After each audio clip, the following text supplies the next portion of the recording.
Welcome back, MTG Joe here. We're here for another weekly installment of the top decks to get you to Mythic meta breakdown. This video is for Historic. We also have videos for Standard and Alchemy that'll be out shortly around the same time each week. And what we really try to do here is look at the Arena ladder statistics tracked from Untapped GG. It's the companion tool. It's free to use. Tracks like your gameplay, card collection, suggests decks you can build. Really useful tool. It's free to use. You can find the link in the description down below if you want to get started on using that. Your win rates also help contribute, so we get a bigger population pool, get some more samples. So what we do every week is look at the last week that was. Generally, my parameters are Platinum to Mythic rank. Generally, the threshold where you start getting some consistency. People aren't playing budget decks. There's less noise.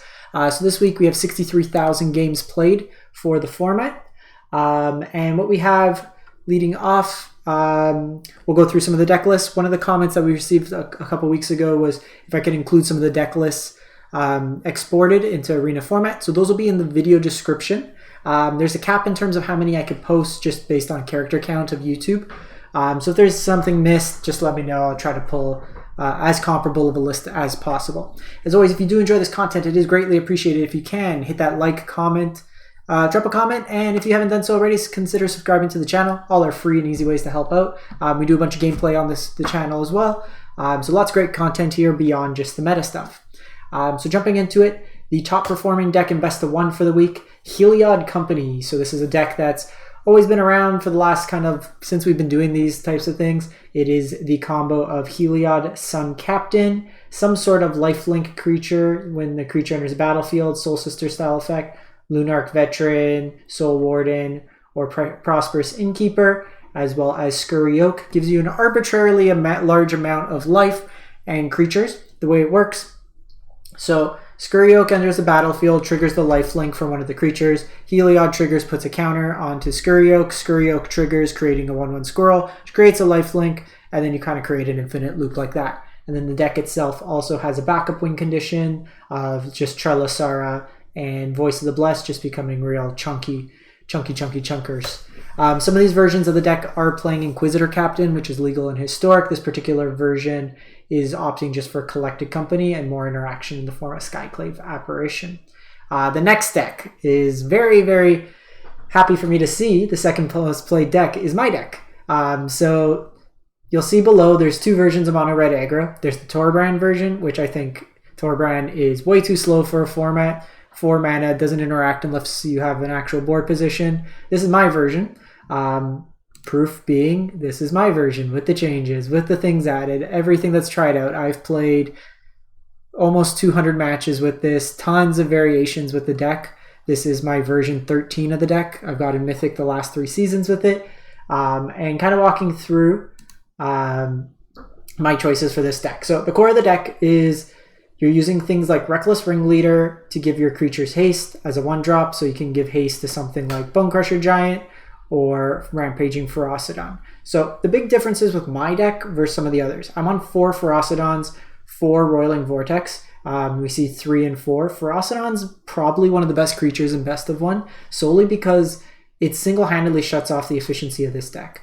The Menace comes up so often in the fact that your opponent can only have 1 creature.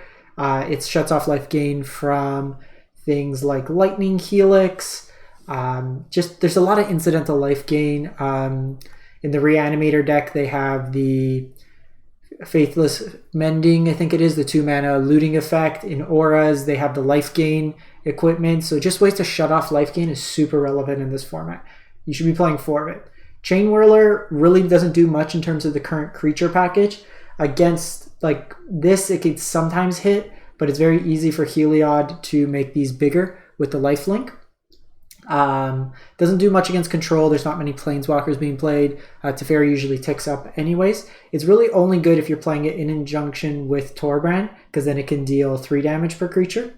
But I generally find it to be not that effective. I find there's some versions that are still on Fanatical Firebrand. You should be on Fervent Champion, you should be on Fanatical Firebrand. The fact that this comes down on 1, it's a way to kill something like a Soul Warden or any of these life gain idiots. It also can stack with something like Stomp to deal 3 damage, is quite effective. even sometimes just going like Reckless Ringleader, give your Burning Tree Emissary haste, and then play like a Robber, or like Ringleader giving Kari Zev haste is super relevant. Then we'll see some more deviations. Static Discharge is a fantastic card. The fact it can just deal scalable damage against creature decks. 3 damage is relevant if you're on the play. If they get this going, say 1 into 2, it's really helpful to be able to play Static Discharge. It's also a burn card that scales, so it's a way to win around something like Sarah Emissary Lock, something like that. So burn that goes to the face that scales, super relevant. And then I'm on a Planeswalker. I've tried some variations. I really like this against kind of the control-y style decks. I tried Bomat Courier, didn't do much. I was on 2 Chandras originally, 2 Chandra 4s. I've been trying a Chandra 3, and I've actually really liking it in this deck. The fact it kind of provides you card advantage, extra ping. I've won with the emblem a couple times as well.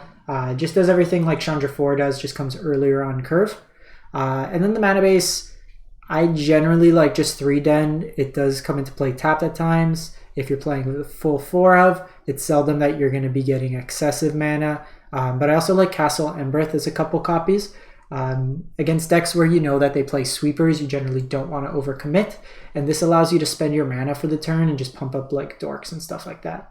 So that's my take. That's my version. Slightly better win percentage. A little bit slower because it's less all in. This one could probably deal more damage in a given go, but with the Chandras, it gives you a little bit more resiliency against board wipes. So coming down, we have Auras. Another deck here. You have stuff like, basically just you throw a bunch of Auras onto Sram or Kor Spiritdancer, draw a bunch of cards. You have stuff like Hushbringer to turn off into the battlefield effects.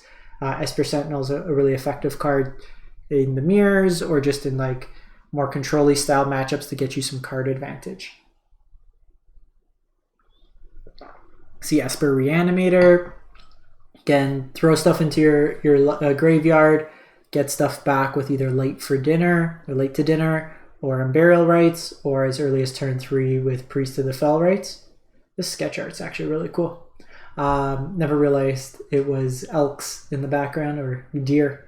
And then kind of the heavy hitters, you have Jin-Gitaxias to draw your cards, strip your opponent's hand.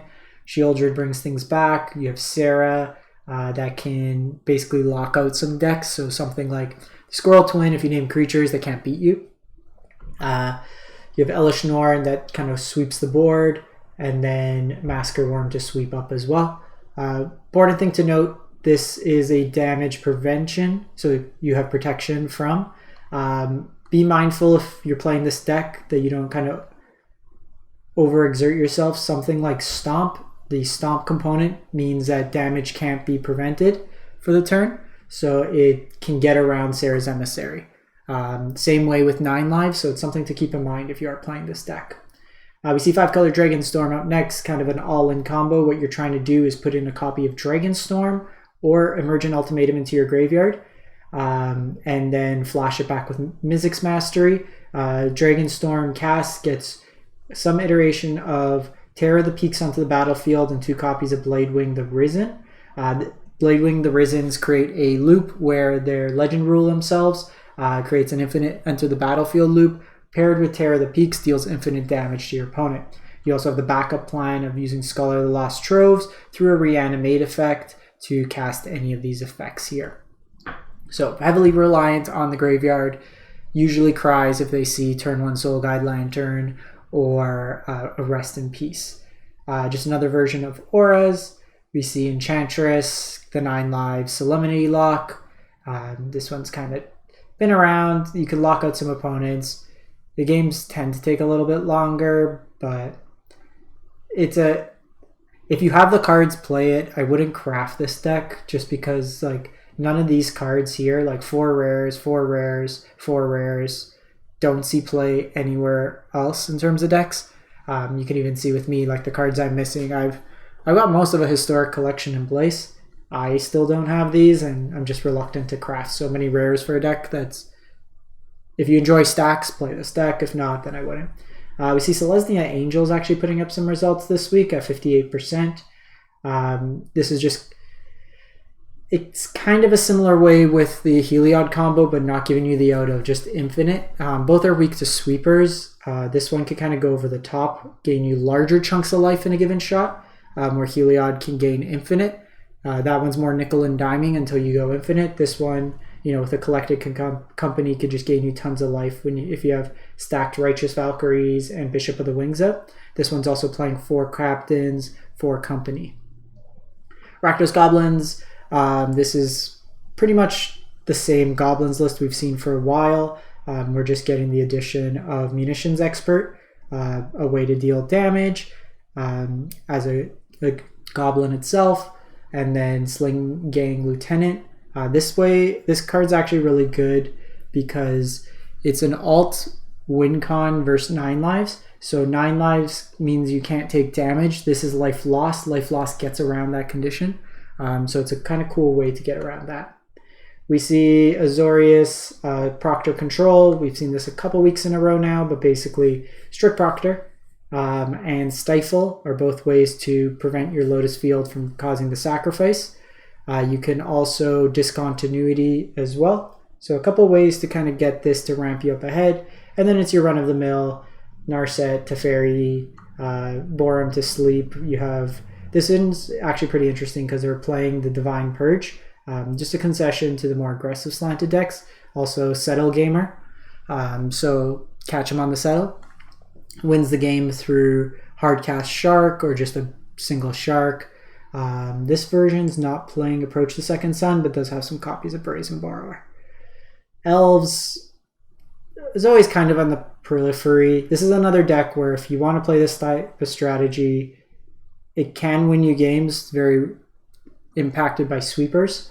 Also, the increase of rampaging Ferocidons in decks also hurts this deck a lot. It's looking to go wide, so you can kind of just take damage and die. But this is another deck where if we just look like 4 rares, 4 rares, 4 rares, 4 mythics, another mythic, 2 rares here, that only really see play in one deck. So if you are free to play, stuff like that, just kind of keep that in mind. Usually when you're trying to build a historic collection, you want to look for cards that see play in a variety of decks. So if you like control decks, you can play some of these cards like Shark Typhoon will be played in every type of blue control deck for the most part. Stuff like that. Or like if we look at red-based decks, you usually have like Bone Crusher Giant get played in a lot of decks. In terms of like these green-white company decks, the life gain decks, company sees play in a ton of decks. So it's usually a pretty safe craft. Finally, we have Jeskai Control, kind of the same idea. This is the Gear Hulk idea as the blue-white. Not necessarily ramping up with the Proctor, but has a lot more interaction. Is more susceptible to graveyard hate. Another version of Rakdos Goblins. This version is actually pretty sweet. So it's using Chain Whirler, Palace Mons, and then stuff like Fanatical Firebrand with Call of Death Dweller. So how that works is it was the old Death Dweller combo. You reanimate either like Chain Whirler, they give it Death Touch, and then each ping damage kills every single creature. Same if this has Death Touch, same with this with Death Touch, it basically becomes sack a creature, deal. It's the same as like Mayhem Devil. So kind of a cool take on the Goblins archetype. Just more angels. We got Madness. We have Phoenix, Golgari Food, Affinity. One deck that kind of really fell off was, I don't even think it's up this week. We had a really strong run last week from Merfolk. Merfolk was the top deck last week. It's not even in here right now, which is actually pretty impressive how within a week it went from top performing deck to not even listed here at all. So popping into best of 3, same parameters, 13,000 matches. Best of 1 always gets more matches, just speed and stuff like that. We see Squirrel Twin again, Selesnya Heliod, same kind of idea, being the top performing deck.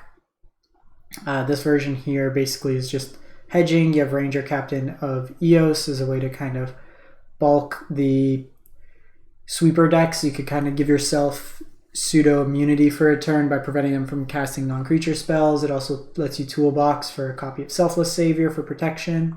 And then this version here is off the Prosperous Innkeepers, which is individually a pretty weak card, and plays a Johnny's Welcome. Just a more like sturdy card against sweepers, stuff like that. Sideboard gives you access to like Thalia, stuff like that. You'll see in a lot of these white decks they'll play Cleansing Nova. You think maybe odd it being a sweeper in a creature deck, but against more like hyper aggressive decks you could bring it in as kind of a mirror breaker, but also it's a way to beat 9 lives lock. You destroy all enchantments and they lose the game. Golgari Food, this is the Nerdy Steve's version. He's currently, I think, number 2 on the ladder. Another content creator, so check him out. This version here, the food list, but he's playing some copies of Apatra to make tokens with the -1/1, some Yawgmoths, Chatterfang to make squirrel tokens. You got Sawtusk Demolisher, so a pretty cool update and take on it. Got Vraska Relic Seeker. This is like 2018, 2019 right now. We have the Azorius Control deck, which we looked at. Kind of similar idea, but this one's got the Approach the Second Sun, 4 copies of Shark Typhoon. Another just Azorius Control. We have Is It Phoenix? Notably with Phoenix, we see them differentiating. They've actually gone back to Stormwing Entity. There's a lot of graveyard hate in the format, so this kind of plays around that.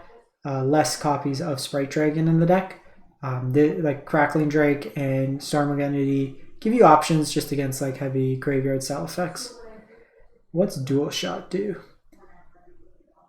Okay, 1 mana, deal 1 damage up to each 2 creatures. So not bad against like Thalia or kind of like the human style decks. We see Rakdos Goblin, the Death Whirler deck. So just a couple options there on the sideboard if you're interested in something like that. For this one, I'll probably just post the best of 3. So if you want the sideboard, you can get that. We have like the Delver version of Phoenix. I don't think Delver's very good. You're better off playing this. These are just like much more effective threats. Jeskai Lotus Field, same as the kind of control-y version, and then but you just get kind of more dedicated burn. And then we have the Golgari Food, kind of the stock version. So we see how much better, like win percentage wise, looking at like the Nerdy Steve's version than the kind of stock one. But he plays that deck a ton, like for the last like 2-3 seasons, and always performs really well. It's his pet deck. So that's pretty much it. Like I said, if you're looking for a mono red deck, definitely check out like my version. If you haven't done so, there's a video on my channel, 71% win rate deck at the time. It was a slightly dated version, but it didn't have the Chandra 3s, but gives you a good idea of just in terms of the play pattern and stuff like that if you want to see it in action. I think the stats that like craziest to me, if you win the die roll, you pretty much always win with this deck. If you lose the die roll, you got like a 50-50 chance. But this is the one I got to Mythic with this month. This is the one I got to Mythic with pretty much like all the last months, other than just like a weird... This is the worst. I was 1 win from Mythic and then lost 4 in a row, which sucked. That pretty much always happens, but that's a list. Let me know what you think, and as always, if you can, drop a like, comment, and subscribe.